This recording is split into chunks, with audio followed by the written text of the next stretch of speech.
Welcome back, everyone, to the Right Hype podcast. I'm your host, Gavon, and I have a lovely lady in the hype seat today. Today's guest is a model, producer in fashion, and she's worked in various areas across the industry that she's going to get into, from assisting on casting and styling teams. She recently relocated to New York after spending several years in Paris and Milan. Can't wait to dive into that. She's modeled for brands such as Gucci, Diesel, and Montclair, and she has produced shows and shoots for brands like Superkid. Welcome, Sasha. Hi. How are you? Hello. Hello. I'm good. I'm good. How are you doing today? How I'm you doing, feeling?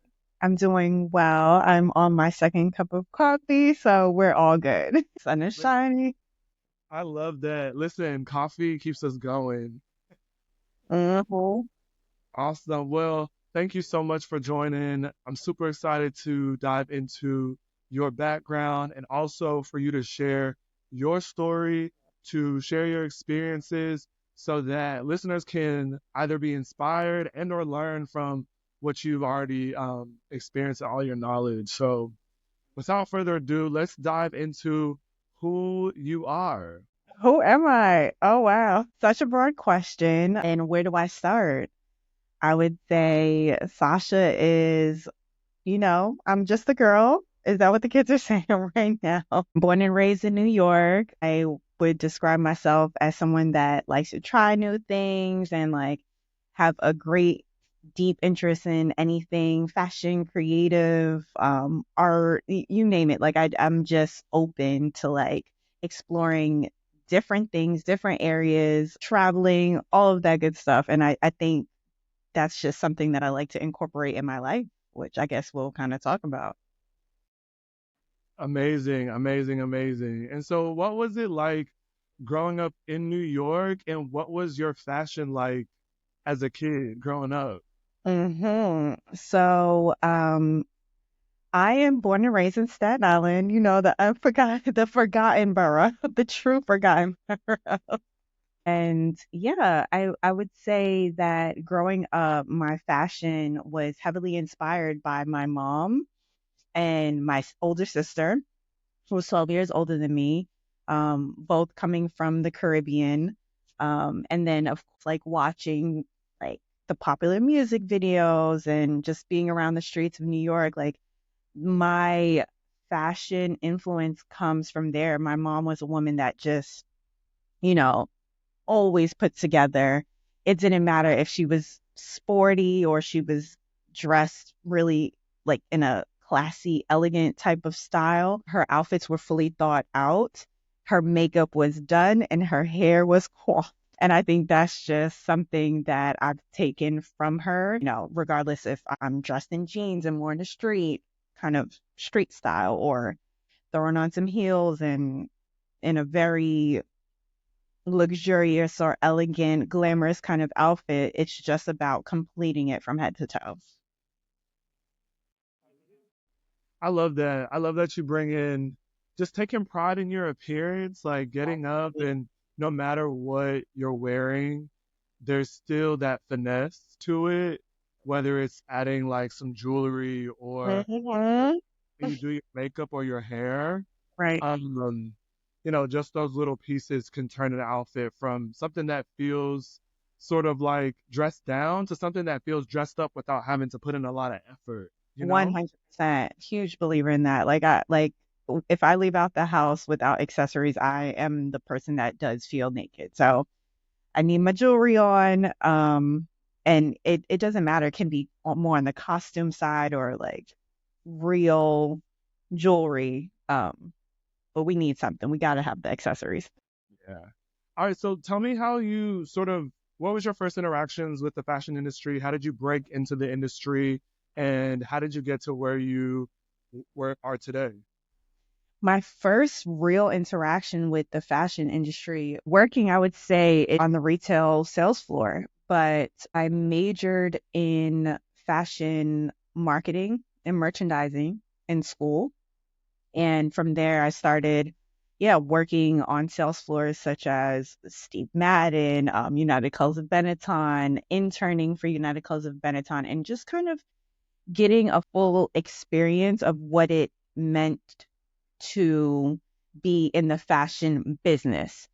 The part that actually makes the brands the money, selling on the sales floor and learning every single area from like receiving, inventory, shipping, stocking, like just everything, visual merchandising. I would say that's my intro. And then I worked about 12 years on different sales floors from contemporary fashion up to luxury.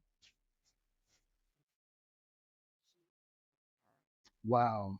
That is that's so impressive. I'm gonna just call that out because not many people who work in fashion get sort of the like bottoms up experience. Mm. Um and it's such a good reminder that it's not just about the clothes. It's like this whole system It's that's actual business. actual business. Like I mean, talk about it a little bit more when you say actual business, because I think so much of fashion is Well, uh, like the sort of the marketing, the PR side of it all. Like, how is it being constructed in the consumer's mind? But right. there's a whole other like beast behind these garments.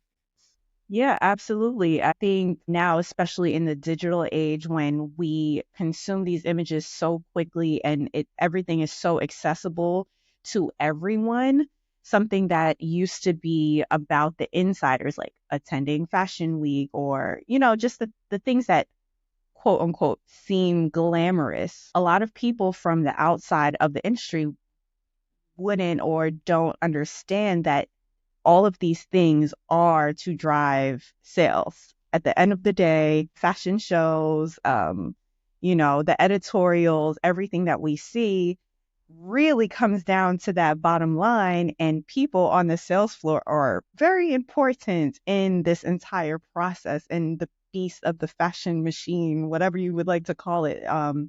And so I think generally a lot of people wouldn't call retail fashion experience, but it very much is the part that is driving and making the money and feeding everyone else that's involved.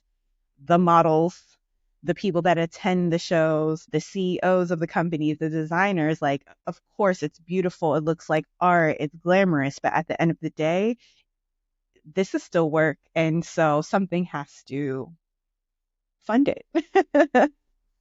So true. There's a term I learned in when I was studying at Parsons, and I don't remember like the full term of it, but if you create the letter V in your Mhm. mind, um, at the like tip at the tippy sort of like tipping points of the Sure. V are Hmm. like your like marketing teams, your like people that work in the C-suite, and then like V in the sense of like value. As you go down the V to the bottom, you get to like the people who are working with the actual clothes, who touch it, um, Right. which are the people in the supply chain, and then the retail workforce. Those are the actual Yeah. people that probably touch the actual garments in the way that the people up here, unless you're a creative director, like the people up here rarely touch or see the garments like in real life before they even hit the floor. Right. So, and like the value, like where the value is placed internally decreases as you go down the V. The So interesting. money, the people who make the most money at the top are the Mhm. furthest from the garments. Right. And the Crazy. furthest from the consumer that actually needs to purchase the garment, which is such an interesting thing. It is. That's why I loved when you said like people don't consider retail experience as experience, and I was guilty of that too. Like I Yeah. worked in retail for 5 years before I Uh-huh. sort of was pushed out of it by the pandemic. Uh-huh. Um, but like that was my first interactions with fashion as well. Working at J. Crew, working Yeah. with customers one on one, making sales. Yeah. Like And I think when you're in it, you really understand the importance of it. Like you get so much knowledge from that. I used to say back in my retail days that, you know, I think every single person within a fashion company should spend time on the floor. like even when you're speaking to the buyers for the stores, they get to look at the numbers on the back end, but it's something so different to speak to the consumer. Why is this not selling in the color red or blue? Like what's wrong with the fit? Like that it's not selling, but you don't know why. And being on the sales floor will teach you that. It will get you to communicate with your consumer. Yeah, Uh-huh. that's so important. Okay, so retail. I know you weren't just in retail. You're also doing event productions for Hmm. retail in within like a retail business, right? Talk Right. about that. So, wow, my first real job experience with that was in Rebecca Minkoff, and I was originally working on the sales floor with her, but always taking on my own little projects on the side. I think around this time I started to really understand what I wanted to do within the fashion and creative spaces.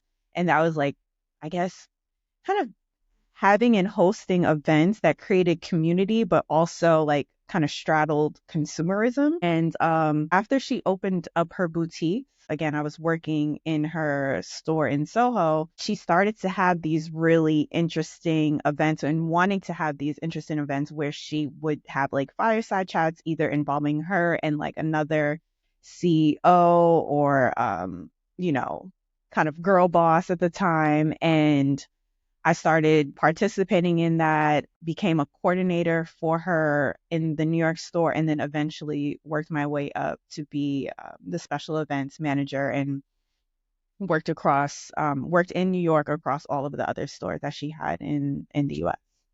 So that's where I really got to like hone in on my true interests. Again, like always still freelancing on the side and like assisting people, assisting with festivals that also brought together people speaking about different areas in creative industries.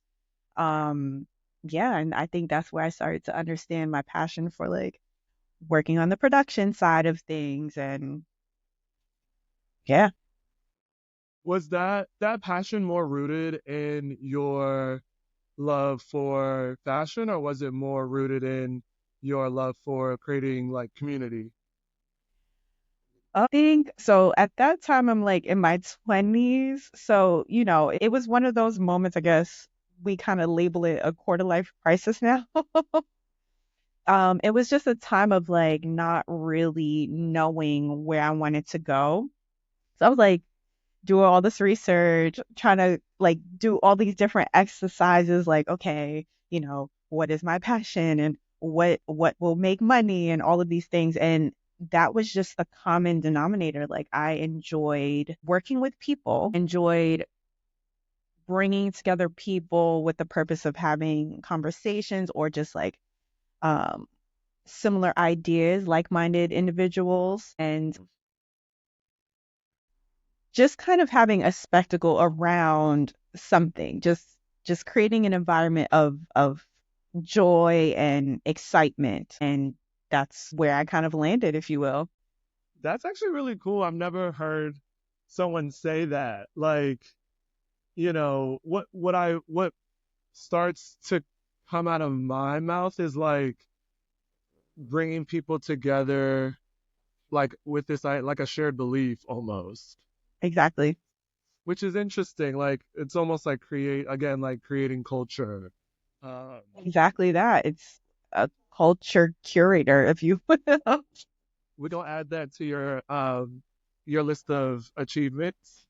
Yeah, I like that. Culture curator. Dope. So you were working with Rebecca Minkoff at the time. She was expanding her retail footprint, and you were sort of helping to create like events and programming, which sounds like um, a really cool job. But like from what I know, you actually like sort of had to pivot in a new direction. Like, so what was that like the tail end of that experience into the next?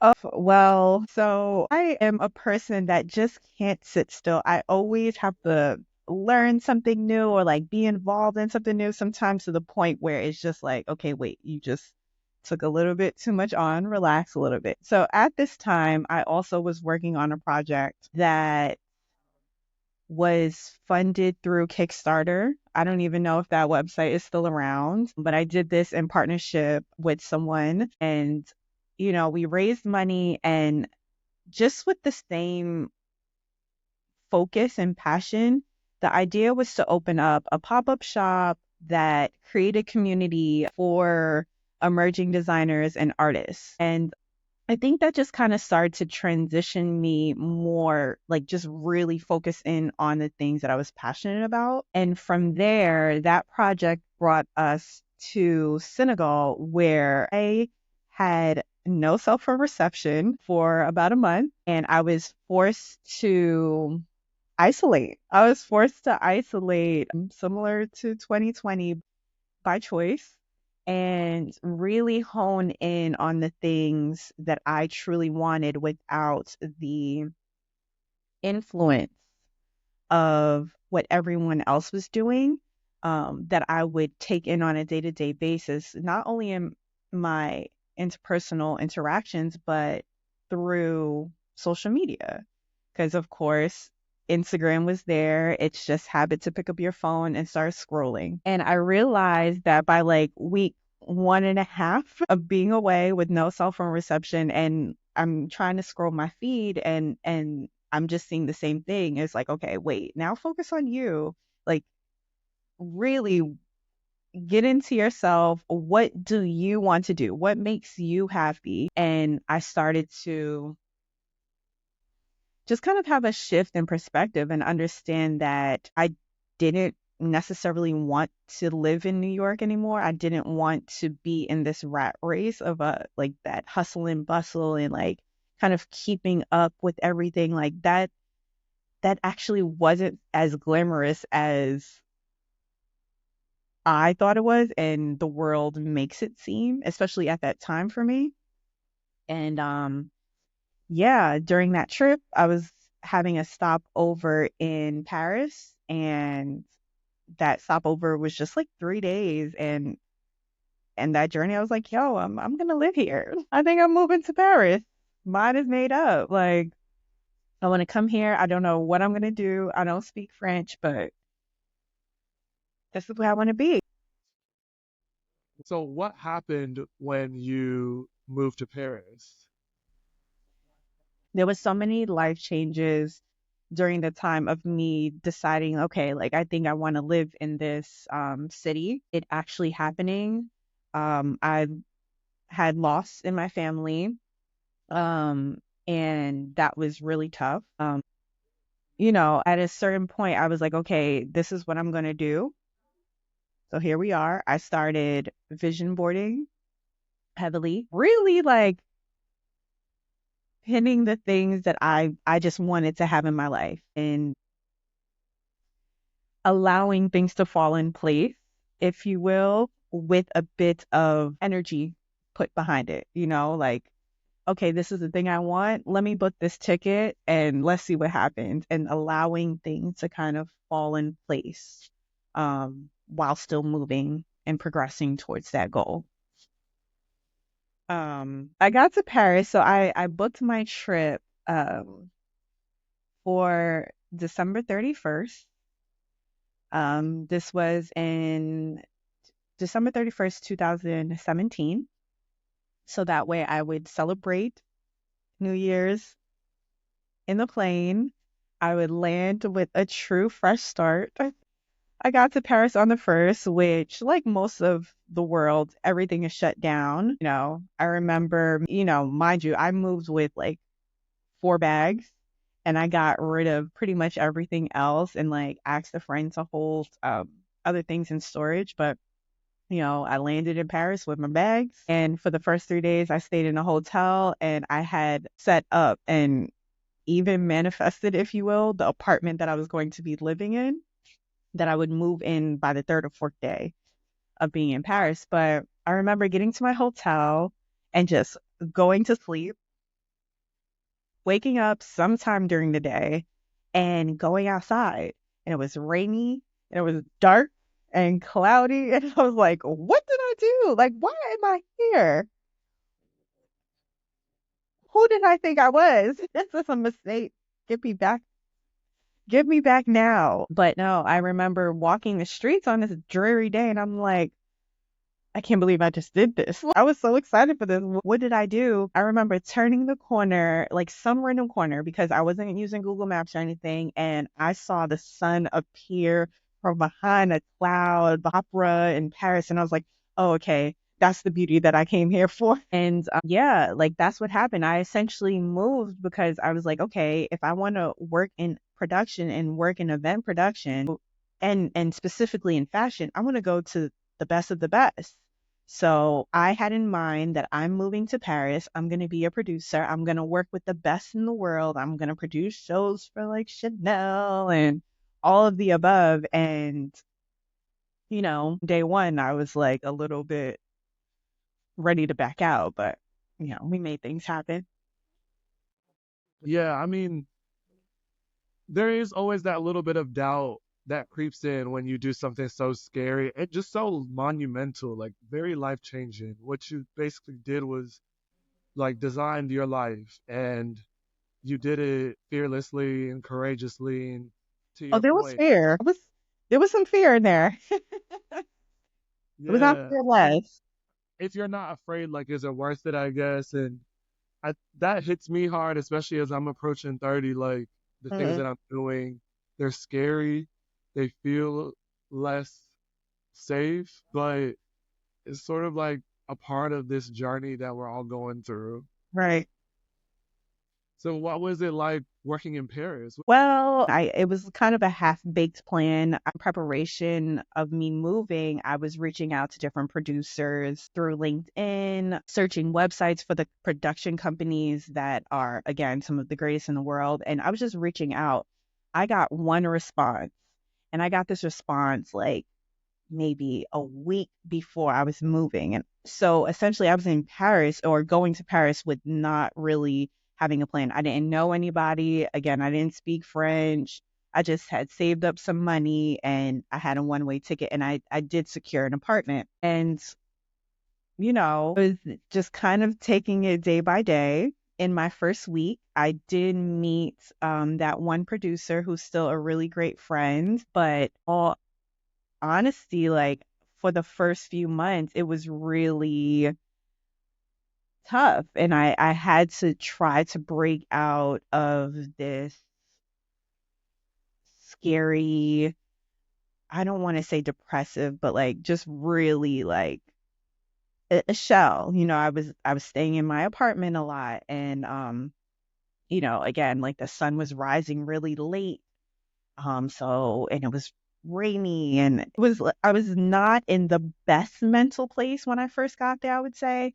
And I just made a promise to myself at some point that every single day I have to leave this apartment for a certain amount of hours, even if that meant like sitting down at a cafe and like, you know, just people watching. You never know what would happen. This was the mentality that I was like trying to lead with, convincing myself of. If you leave, there's a possibility of anything that can happen. If you stay in this apartment locked away, you're going to continue to stay in a really sad place. No one's going to come knocking on your door and saving you. You have to leave. And so that's what I started to do. I would say, I know you specifically asked about me working, but it was even work trying to get the work. So that's why I'm explaining this part to you now. But one friend had introduced me to a young lady that is another American Black woman that had been living in Paris for 10 years. It was hard for us to meet up at first, but when we finally did, I think it was like by month three, she was asking me to meet her at this fashion show. And I was like, oh, great. I would love to crash backstage to meet the producers. This was why I was going. But at the same time, I was like, girl, I don't got nothing to wear. Like, I'm in Paris. Like, she's like, girl, come on. You look like a model. Like, it's going to be fine. Like, just put on something black, put on some heels and come. And I remember doing just that. Still having a little bit of doubt, but I'm going, I'm taking the subway to meet her. A gentleman who is now a really great friend of mine as well just stopped me on the train platform and he was like, hey, I'm casting a show and we need models that look like you. You're fitting the profile. Oddly enough, like he comes to realize that I don't speak French. He's like, "Oh, where are you from?" I'm telling him I'm from New York, and he's like, "Oh, the brand that I want you to do the casting for is from New York too. Maybe you've heard of them." The brand turned out to be Section 8, and we get on the train as the train comes. We exchange phone numbers, and he's like, later on, I'm going to send you a text of where to go for this casting. I explained to him, look, I just moved out here a couple months ago. I'm not a model professionally. I've done it in the past, but hey, like I will do this job, whatever, cash, I can use it. But I'm going to this show and I'm trying to meet production people. He's like, look, I'm going to the same show. So we go to the show together. It's downpouring. My friend gets lost on the way to the show. We're about to miss it. The gentleman that I had met on the train, he's like, look, I could get you in and don't worry about trying to crash backstage. I know the production company. In fact, I can introduce you to whoever you really want to know in Paris. Like I've been doing this for years. He's like, just come in. So I tell my friend, she's like, yeah, go ahead, go see the show, and we do that. And yeah, like we started a friendship from there. Like now I have two friends in Paris. And he kept his word. He casted me in the show. So that was my first fashion show um in Paris. Voila, I'm starting to model. And the week after Fashion Week, he sat down with me, um, asked me about myself, wanted to know what I was trying to do. And yeah, he wrote down 10 names and he's like, look, I'm going to introduce you to these people. Let me know what you would like me to say to them. And I'm like, okay, great. Thank you. Not that there was doubt in my mind, but I didn't understand or really know that he was going to go to this length. But the next morning, I woke up to 10 emails connecting me to each of these people, introducing me, who I was, and that I'm a New Yorker that was working in this industry and just have a meeting with me. I had meetings with many of them, and I ended up working with about one or two of them more on the regular basis. And that's how I even got my opportunity. I'm not gonna lie, this is my second time hearing this story, and it was even better because I'm catching more. I'm just Yeah. the my like you were in such a you were so determined. Like you had to tell yourself the honest to God truth is that no one is Well, going to knock on this door and come save you. yes. And I think so many of us need to tell ourselves that, Mm-hmm. like, especially if it's like a dream that we're chasing, Mm-hmm. like, you have to tell yourself, no one is going to come and just save you. You got to put yourself out there. You got to go get your opportunities. And you can't be a judge of what form or shape they come in. That part you cannot.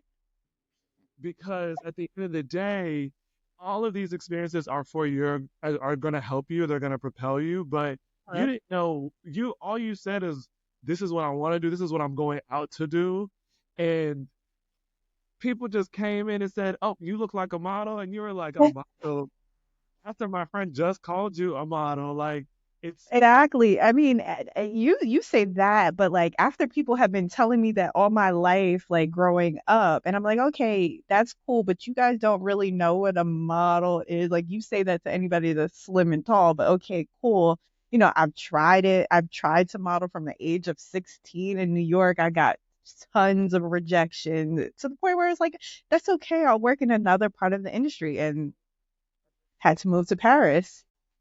that. I give that all up to God though. That's all God's alignment for me. Amen. I 100% agree. Like if this don't make you a believer, then like, Right. you know, because you're right. Like that was just divine. Like you didn't know what was gonna happen, but at the end of the day, got to you got introduced to multiple production houses, Right. helped to kickstart your career in Hmm. Paris, and that's an amazing foundation. So kudos to you. Thank you. Yeah, I'm gonna give you your flowers because I mean the story isn't even over. Like this is sort of your your breaking moment. You're breaking through. You're knocking down the door. Things are starting to happen. What came after? Oh, which parts do I? Because I mean, this is over years, but I eventually have a couple more modeling opportunities through the same casting director friend that I had met on that train platform. And yeah, I ended up being a production assistant on a haute couture show that he also was the casting director for. Backstage, there was another model that literally took my hand and was like, "Oh, I'm going to introduce you to my bookers and you're going to be signed." And I'm like, "Yeah, yeah, okay, whatever. That's cute." She's like, "No, no, no, I'm serious. Like, after the show, just come meet my booker." Luckily, the producer that I was working under was super kind and like, she seemed to like working with me and, she was like, "Oh, please go ahead. Like, don't worry about the breakdown. We'll, have a moment. Have a glass of champagne. You're in Paris." That model introduced me to her booker and then I got signed. And that was my first agency where I was able to be represented in Paris. So what was it like having a career in Paris? Like that's sort of where you all started. I would say it's unbelievable because again, like I had already tossed the idea of becoming a fashion model out the window. I was like, okay, that was, a dream. Well, it was a dream since you were 5 years old, but whatever. That's cute. Like, so to understand that my image was actually something that people would seek out and I just was in the wrong place. It was going to happen for me in New York, but it happened for me in probably the capital of fashion of the world, and so it was just I literally was living out my dreams. That's Wow. what it was. It was incredible. I love that. That is a stamp of approval. Like Uh-huh. there's nothing that you need to see else on their resume. Like that's and I'm sure you like modeled for like all of them. I'm sure. Paris, I would say when I first started, it was just, I didn't know what to expect, which I think many models don't know what to expect at first. Just because you're signed does not mean that you're going to start working like crazy. That's just the beginning. That's just the first hurdle, securing that contract. But after that, there's a lot of waiting. There's a lot of rejection, even after getting the contract. You are going to castings all the time, willing that people are interested in seeing you. And in the beginning, especially because one knows who you are, they've never seen your work. It's like no, no, no. So in the beginning, yes, I saw every house that you can think of. And remember my first fashion season, I got no shows. And, was what it was and kind of sends you into reality of what it means to be a model, what the work actually looks like, and that this is not just, again, glamorous. It's not easy. A lot of the times you're spending your own money to go to and from castings. You don't know if you're going to get the job or not. It was a different reality. It was a reality check of what that meant. So, yes, I was celebrating because, hey, I'm signed to one of the top agencies in Paris, but okay, wait, now we got more work to do. Mm. What would you say are the how has like modeling industry evolved to what it is today and do you feel like do you feel like there's more opportunities for models these days? Um, I think now, again, with the digital aspect of the industry, there is more opportunity to be discovered. I would say the gatekeepers definitely still hold the power, but I would say you also hold the power to be discovered, whether it's through something going viral on social media or like, I think the industry is open a bit more in certain ways, and in certain ways, absolutely not. You still have major players that hold to the old standards. And yeah, that's what I would say. Yeah. I mean, I agree. I feel like there's I've heard like, now that we do have so much social media, there are more groups to market to, and that requires like diverse representation, representing these different groups. So Mhm. from that aspect, there's more opportunities for models who weren't traditionally seen as being able to sell or have like commercial, appeal, whatever that For is. sure. I Um, think as well, one other thing would be the rise of street casting. We really think about it. I got my start by being street casted. It wasn't that I was a signed model. They were looking for models that were unsigned that just fit the description. And that's what gave me a platform where other people would then start to look at me in a different light, so I for love sure. that. Love that. Yeah. I mean, no one really talks about, I guess, street casting, and I also feel like the modeling industry was sort of compared to the influencer sort of content creator industry, and probably still is to a degree, but I do think that we now see the difference, the real sort of what is separating these two and why the lines were once blurred. Mhm. Um, but yeah, I look at some of the models. One comes to mind is like Alex Consani. I think Mhm. she's like a transgender model, Mhm. and like know her for her internet personality more than I like knew her for her modeling when I like discovered her, which is sort of interesting that Right. it helps to have it, Having but personality. yeah, exactly. But in the past, I'm sure it was all about homogeneity and like being so polished and like manicured and not deviating from like, to your point, like what's expected, the higher ups expect you to behave. And now it's you need to be relatable. People actually want to like you, and like, you know, I feel like it does make the modeling industry a little bit more complex, but also maybe that's a good thing. Maybe that it's good that we're challenging the way that we're doing things and thinking about things. And maybe people who weren't initially able to access the modeling industry can now find a gateway in that wasn't there before. So Right. it's a really interesting space. Absolutely. Yeah. I agree with you. So on the flip side of modeling is production. Tell Hmm. me sort of like what was your experience learning production? Navigating that field, I would say overall, just similar to the modeling experience, being available, being open, being flexible.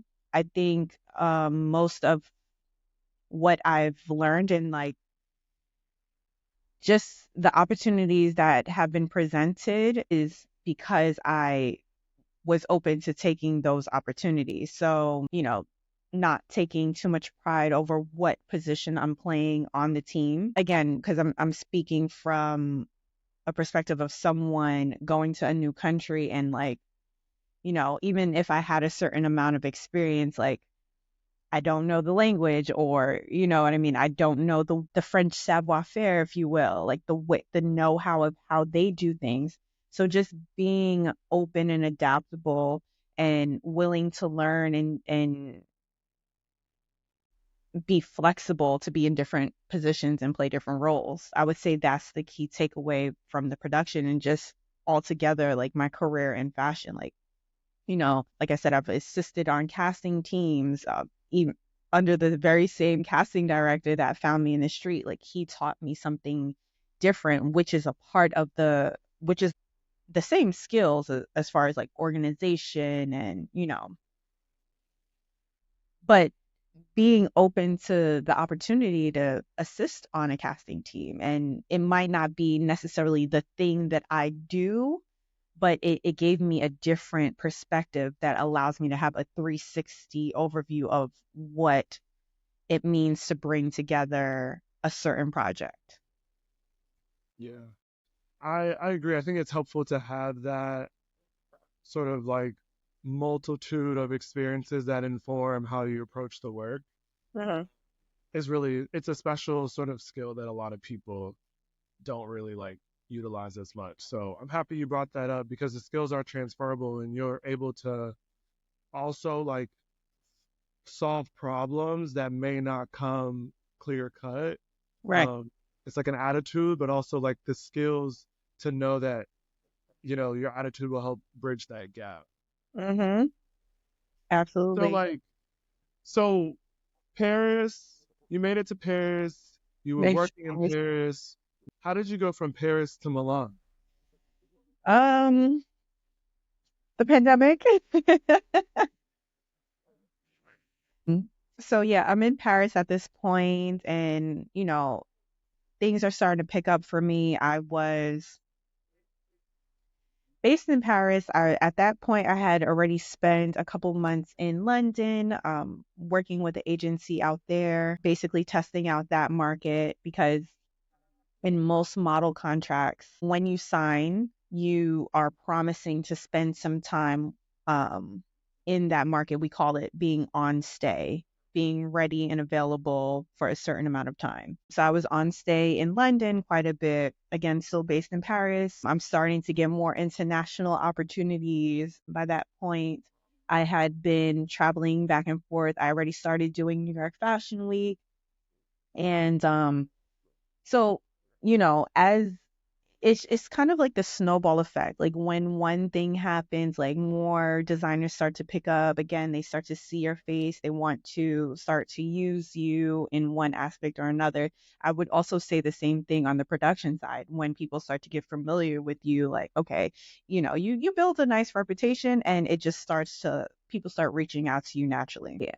My mother agent was working on getting me placed in different markets for the entire time that I had been signed with him. At this point, it's like, I think we might have been at the 2 year mark, but again, continued, I was continuing to face rejection with getting new contracts in different markets.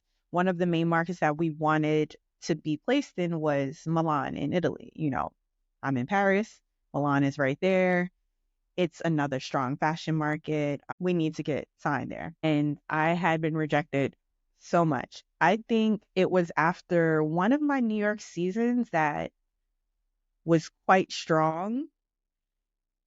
I did a video interview with the agency in Milan and they gave me the yes. They basically was telling me yes on that video, which technically they were supposed to go to my mother agent, but I just knew, okay, I have this contract. And again, in that contract, it was that I had to spend 3 months in their market. So they have the opportunity to work with me, work on my portfolio for their clients, and start getting me booked in their market.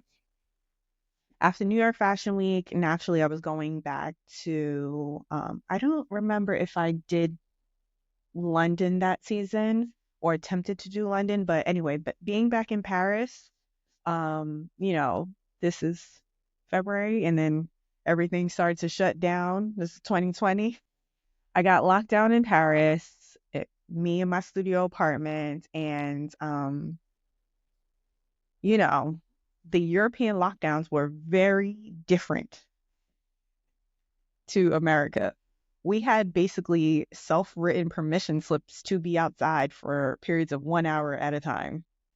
And so I was locked in that apartment for I can't even remember how long, but all I know is that every time Italy kept extending their lockdowns, Paris would do the same thing 2 weeks later. And at this point, I'm like, oh my gosh, get me out of here. I just want to move back to New York.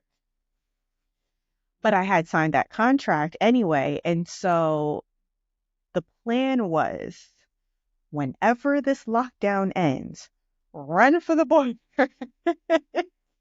get to Italy, put in your 3 months, and we're going to make plans to move back to New York because I'm done with this. Finally, lockdowns are about to be over. Yes. I think it was like 3 days later, moved to Italy, packed all my things, just went. And Italy was working really well for me. We kept getting lockdowns. We had the three different zones, the red, yellow, and like, I don't know, whatever. The red, orange, and yellow. The yellow was the lightest. We kept having lockdowns where it just, you couldn't be outside at all. But I was working so much that I had permission slips from Gucci to move back and forth between Milan and Rome and fit model. And so at that point it was like, wait, we're at the 3 month mark. Like I'm working multiple times a week, which is, if you understand the modeling industry, that's great. Along with Gucci, I had other clients in between, but it's like, where am I going? My friends in New York, no one was working. Everyone was trying to figure it out. Paris, my friends were still, they were coming to Milan. And surprisingly, Milan was the fashion market that kept it going. And so 3 months turned into 3 years. And I lived in Milan for for about 3 years. Yeah. This is a genuine reaction right now. 3 years in Milan. Planned 3 months turned into 3 years. I'm telling you. That's why. I mean, I first of all, I love Milan. I'm happy you got to also see outside Milan. Like, you know, work Hmm. with Gucci. I'm sure you got to work with all of them. Like, I worked with so many brands in Italy that I learned that that was or is my market. Like it's one of my strongest markets. wow, that's incredible. I mean, I'm proud, very proud of you. Very like, Thank you. just like amazed by your journey and how you've not, I would even say stumbled upon these opportunities, but how you positioned yourself to receive these opportunities. And, you know, going from wanting to leave Europe and get back to the States to like staying an additional 3 years Mm-hmm. and like really getting a good experience and building that rapport foundation in Milan is incredible. I know a lot of people don't even think about those other markets. Right. Yeah. And I think just overall, it wouldn't have happened if I just like stuck to this one hard, solid plan. Like I think overall it's just about really being flexible. And like you said, like sometimes you don't know how your blessings are going to come to you. You don't know in which way they're going to be delivered. And you have to remain open to that. And I think, I know that that's a major reason. That's the reason why I was able to experience all the things that I have. Yeah, being just like great along for the ride. Look, I'm on for the ride. Like, what really, you got next? What's that? honestly, I think that's what I'm asking myself is like, what's next? Yeah. Because Yeah. I But know, even that, it's not all roses. We're doing the highlights here. There's the tough times in between, but remaining open. amazing. No, yeah, and I feel like, you know, as hard as it is for people to lean into that, it is hard to like sort of lean into um surrendering your Hmm. like sense of control over your trajectory and sort of like moving by faith. And Right. if something is for you, you'll know, I think you'll know it's for you. Let's transition into cultural topics. First Hmm. one that I want to talk about is hype culture. I mean, what is your sort of experience with hype culture? My experience with hype culture, I mean, just narrow it back down to just it being, how do I phrase this? Comes down to the everyday natural life of um, being a Black girl from New York, growing up in certain neighborhoods, and in general, the style and the way of being kind of becoming a trend and becoming amplified and in a sense turning into a business. Not even in a sense, it's definitely a business, but that's what I would say. Something that comes natural, just instead of following the trends, being the trend. Mm, Um, it comes from a creative place. It comes from a group of people that might not necessarily have all the funds in the world, but has creative vision and works with what they have to still present their personality through the things that they wear and through the lifestyle that they live. I agree. I feel like a lot of hype culture is a product of Black culture, Uh-huh. and Black culture has always had a very unique defining trait of resilience. Uh-huh. And sometimes I think we forget that the things that deserve to be hyped aren't always new. Uh, Oh man, they're usually rarely new. Rarely new. they're rarely Even new. recycled. Upcycled. A lot of it is like what has already happened, just repackaged. But hype culture at its core is really taking old ideas and exposing them to a new generation. Demographic, yeah. It's not necessarily introducing new ideas to the world. Uh, it's sort of just exposing where their like richness does exist, and it's your job to know if that's real or if it's not. I agree with everything that you just said. Yeah. Oh. What about social media? What are your sort of thoughts on the state of social media today, and even as it relates to um, your industry? I think social media, it's a double-edged sword. It's really great for many things. At the same time, is tricky or can have some things that are just problematic about it when it comes to everything, but specifically in my industry, in the industry that I work in, I would say, it's great to share. It's great to see what others are doing, what others are creating, to muse, to get inspired by. At the same time, um, we are dealing with this machine that we don't quite fully understand. And at the same time, it's, you know, learning us as the consumer of it. And, some of the problems that we face with it is like the content that gets pushed out. Who are the original creators? Who deserves the credit? And I think in addition to that, because we're kind of feeding this machine and kind of running on a hamster wheel, at times, many times, it can remove their creativity from the people that produce work because they're so focused on staying in trend and at the top of the algorithm. And what we then get is a regurgitation of the same thing, removes the creativity.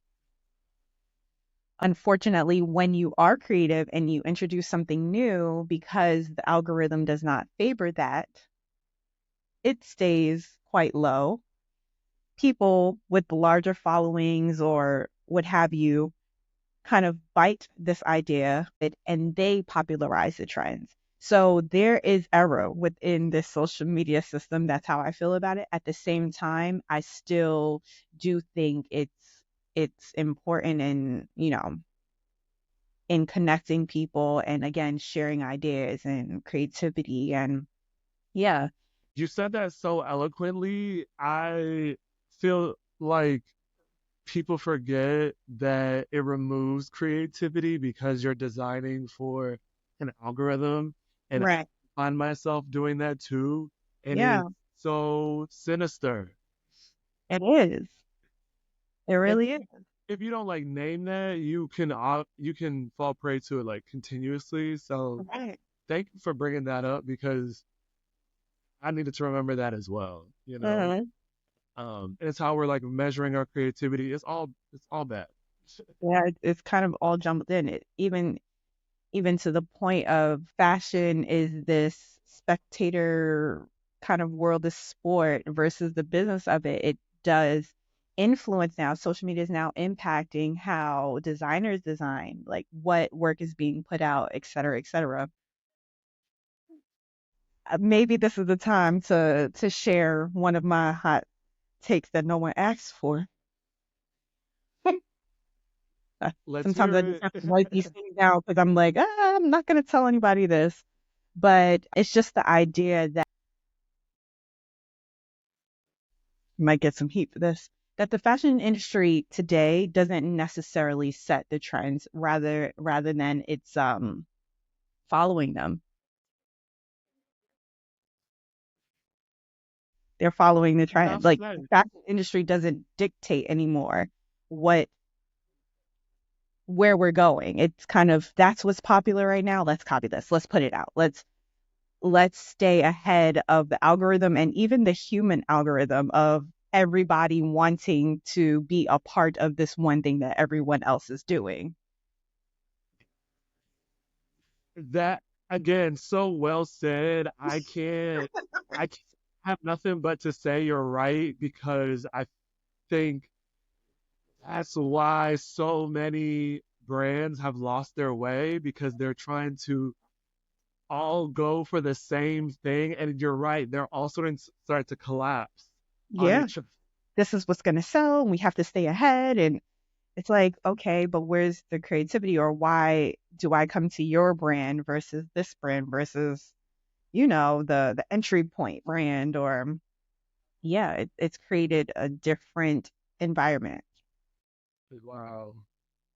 Oh my gosh. Thank you so much for that one. One last cultural topic. Do you have any tips for networking within the fashion industry? Absolutely. I would say just in general, make friends. Like, stop focusing so much on, oh, this is who I need to know or rub elbows with or whatever. Like, just be genuine, show up, and make real friends. Like, that is, I think, the best thing that anyone can do for themselves, not only for the community aspect, and we want our human interactions, but again, kind of like bringing you back to what I love about even kind of the event production world of being in the space with like-minded individuals. When you do that, things will naturally happen, right? You'll naturally be connect like how you and I were connected. You know what I mean? You'll naturally be connected and be placed or mentioned in rooms where you belong based off of how you show up in your most genuine and authentic way. I think that would be my number one tip. And that goes the same for like even finding mentors. It's because you're building real friendships and genuine connection and like really invested in the other person that you are meeting or quote unquote networking with. Oh, that's so real. I love that friendship bit. I mean, that's true. There is some myths about being in fashion. You have to be a mean girl. You have to be mean. People in fashion aren't nice. And to a degree, I think that's just an old mindset, like an old structure that I believe our generation is dismantling and sort of doing away with being too much exclusivity for the sake of starving people's creativity. You know, Mhm. I think having inclusivity, as long as it leads to creativity, is always a positive thing.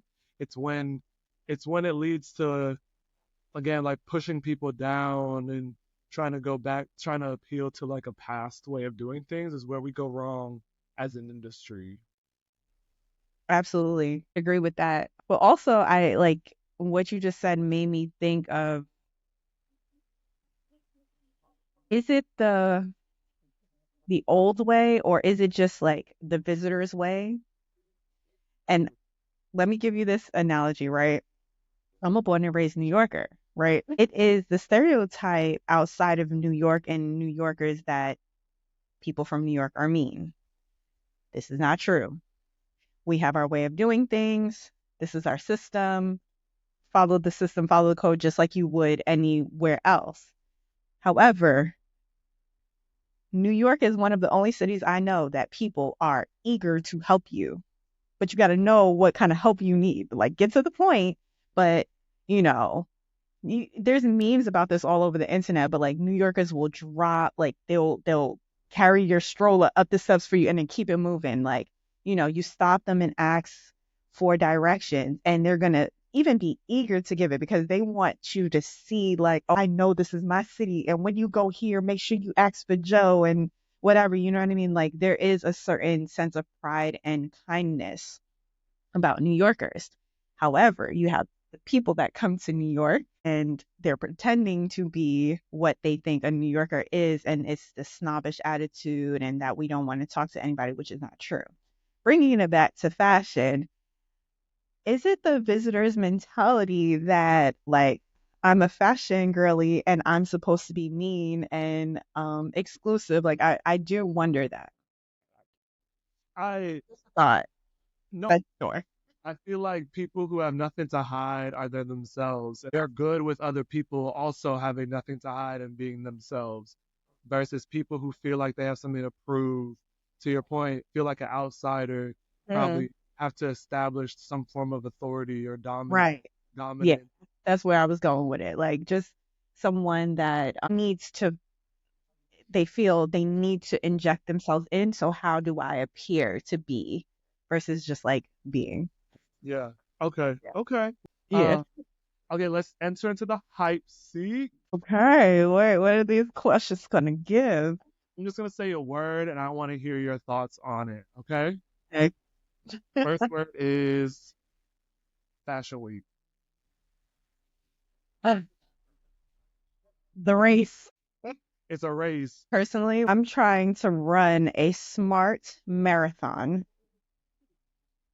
I'm trying to use my energy. When you said Fashion Week, but I'm even thinking like when I do participate in other cities, so more of the fashion month, exerting the right amount of energy, not too much, not too little, because again, we still have to be present. We have to go out and to finish the race in the Yeah.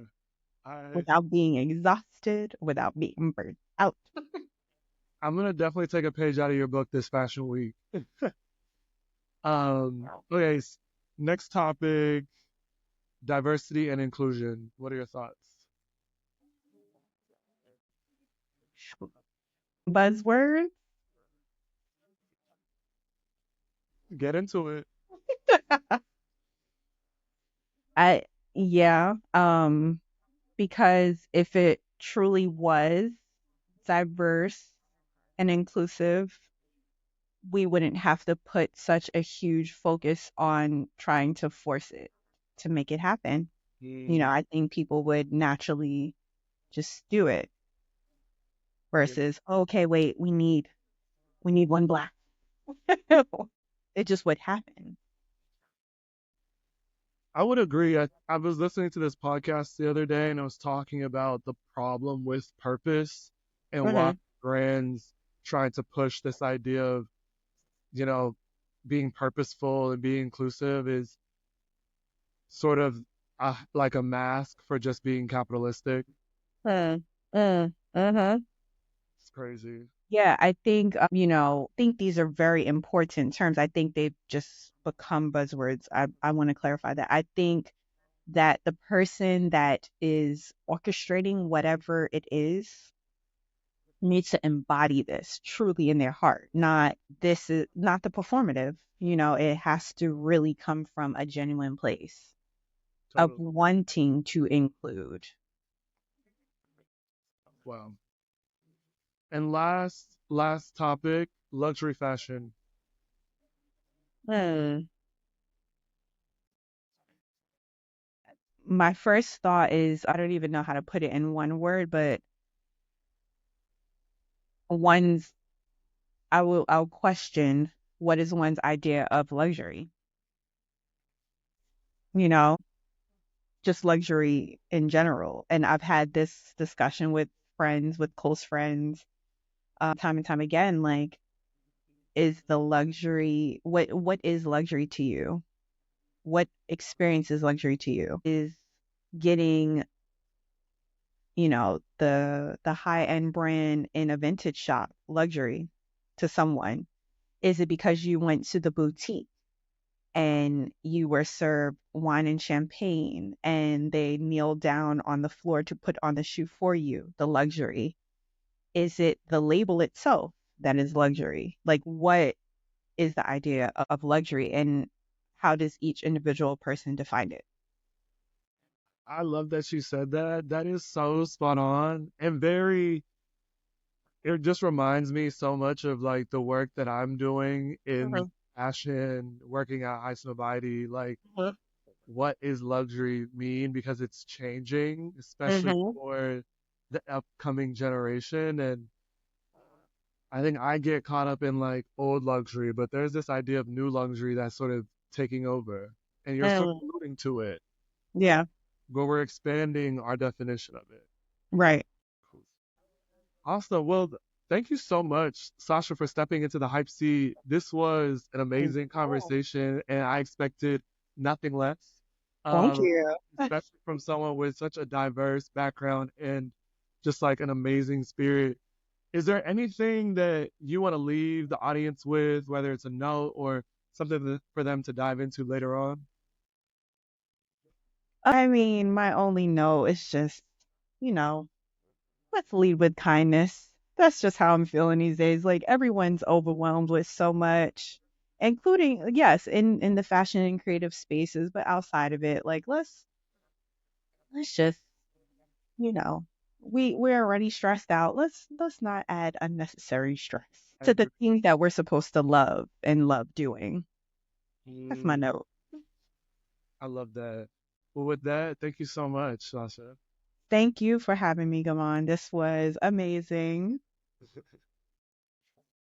Thank you for listening to today's episode. Please subscribe, rate, and review this episode wherever you listen to your podcasts. Doing so helps grow the Right Hype community and helps me reach my goal to 1,000 listeners. Thank you. Peace out, fam.